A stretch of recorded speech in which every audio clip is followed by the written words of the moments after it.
A special thank you to each of our subscribers who make this channel possible. Here's today's story.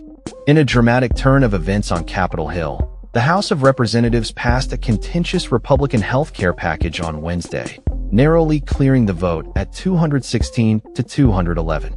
The legislation, however, does not include an extension of the expiring Affordable Care Act, ACA, subsidies, which has raised concerns among many lawmakers and constituents alike. This vote comes after a group of 4 moderate Republicans broke ranks with party leadership to support a Democratic-backed discharge petition aimed at extending these crucial healthcare subsidies.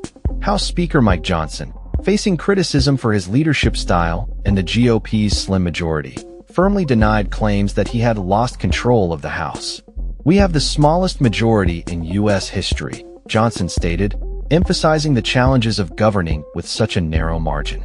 The Speaker's comments were made in response to the actions of Representatives Brian Fitzpatrick, Mike Lawler, Rob Bresnahan, and Ryan McKenzie, who signed onto the discharge petition, effectively forcing a vote on the ACA extension. This petition, however, is not expected to lead to a vote until January 2026 at the earliest.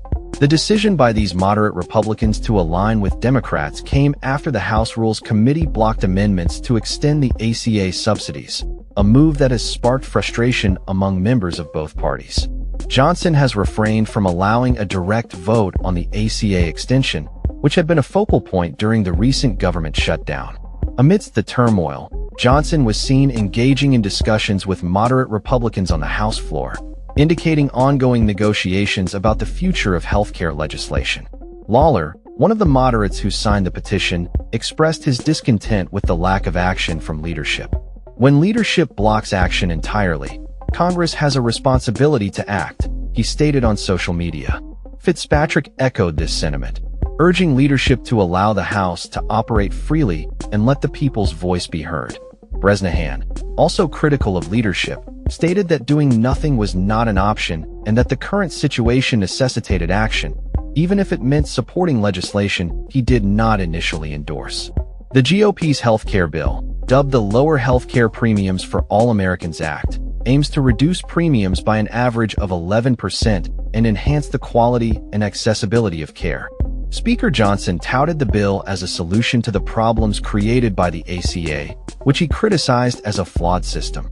He argued that the Democrats' proposal to extend ACA subsidies would only benefit a small percentage of Americans and cost taxpayers significantly. The Democrats do not want a solution. They just demonstrated that by voting against this bill, he claimed. The Senate, however, has already rejected similar proposals, making the future of the GOP healthcare bill uncertain.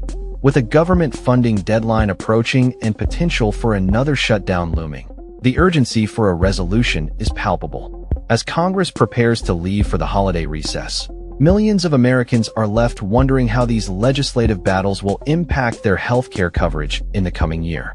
The political landscape remains volatile, with both parties gearing up for the upcoming election cycle, where healthcare is expected to be a key issue. As discussions continue, the question remains, will Congress find a way to address the healthcare crisis, or will partisan divisions hinder progress once again? That's all for this story. We upload videos every day covering many different subjects, so hit that subscribe button to stay informed. Thanks for watching.